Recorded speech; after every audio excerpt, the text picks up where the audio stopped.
Shalom Bapak Ibu yang terkasih, kita bersyukur kepada Tuhan oleh anugerah-Nya kita bangun dari tempat tidur dengan tubuh yang sehat dan kita dianugerahkan hari yang baru.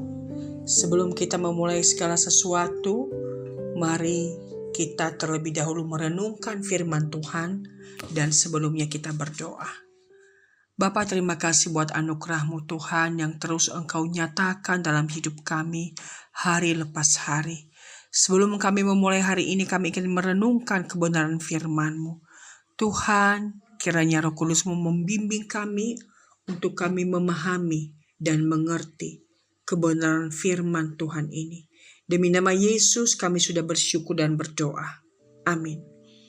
Pagi hari ini saya mengajak kita membaca dalam Maleakhi pasal 3 ayat 16. Demikianlah firman Tuhan. Beginilah berbicara satu sama lain orang-orang yang takut akan Tuhan. Tuhan memperhatikan dan mendengarnya.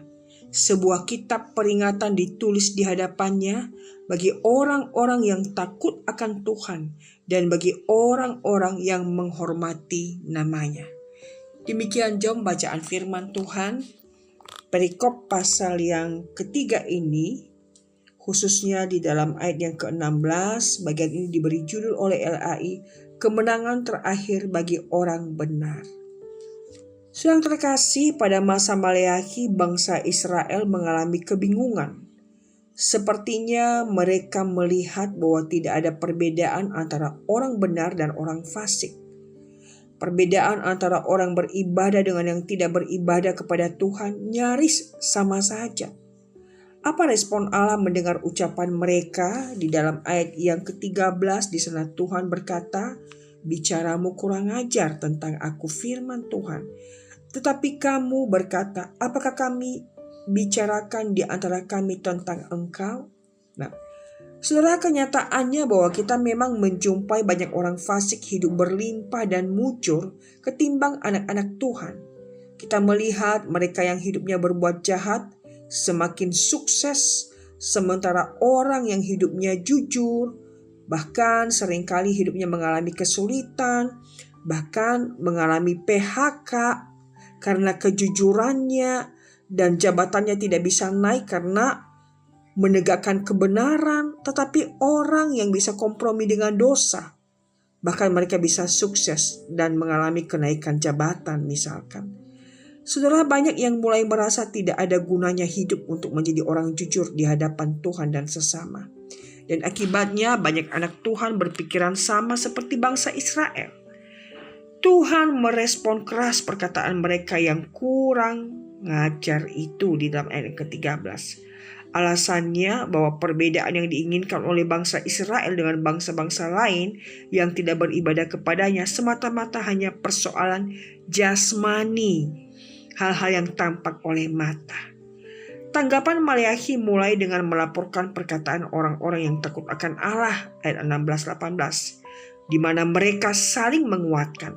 Mereka mengingatkan bahwa Tuhan pasti mengingat dan memperhatikan bangsa yang takut dan menghormati Tuhan.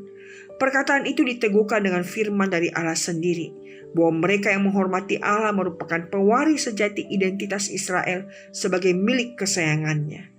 Nah, saudara, jadi yang membedakan orang benar dan orang fasik ialah soal menjadi milik Allah. Itulah keuntungan menaati Allah. Jika di luar itu kita pasti akan kecewa seperti Israel pada masa itu. Akan tetapi jika Allah yang dicari, perhatian dan kasih yang dicurahkannya sudah cukup bagi kita. Nah, saudara, kalau kita melihat dan mengamati bahwa sesungguhnya orang yang hidupnya takut akan Allah, hidupnya jujur, maka sesungguhnya akan mengalami pimpinan, penyertaan, pertolongan anugerah Tuhan di dalam hidupnya. Dan sebaliknya, bahwa orang-orang yang mengeraskan hati kepada Tuhan bahkan memberontak dan hidup seperti orang-orang dunia pada umumnya, maka mereka pun pasti akan mengalami dalam tanda petik didikan, hajaran, disiplin daripada Tuhan. Nah, saudara, apakah tidak ada artinya kita taat? Ya, ada. Di dalam waktu Tuhan yang terbaik, Ia akan bertindak untuk orang benar dan orang fasik. Kiranya Tuhan menolong kita untuk senantiasa kokoh iman, tetap teguh memandang kepada Tuhan, tetap setia melakukan kebenaran firman-Nya. Tuhan memberkati kita, amin. Mari kita berdoa. Bapa, terima kasih buat perenungan ini yang kembali mengingatkan kami bahwa apapun situasi hidup kami, kiranya firman-Mu tetap menjadi pegangan kami. Agar kami tidak kompromi dengan dosa yang ada di sekitar kami, tetapi tetap memegang hati kami untuk tetap fokus kepada Tuhan. Karena sesungguhnya kebenaran-Mu akan nyata bagi orang-orang bersandar kepadamu. Tuhan berkati kami sepanjang hari ini, dan kiranya Tuhan tolong kami untuk hidup benar dan menghidupi firman Tuhan dalam perkataan kami, dalam perbuatan kami dan tindakan kami. Tuhan berkati juga apa yang kami kerjakan. Tuhan buat berhasil, agar melalui semuanya itu nama Tuhan ditinggikan dan dimuliakan. Terima kasih Tuhan. Kami bersyukur, kami berdoa di dalam satu nama Tuhan kami, Yesus Kristus. Amin. Tuhan memberkati saudara.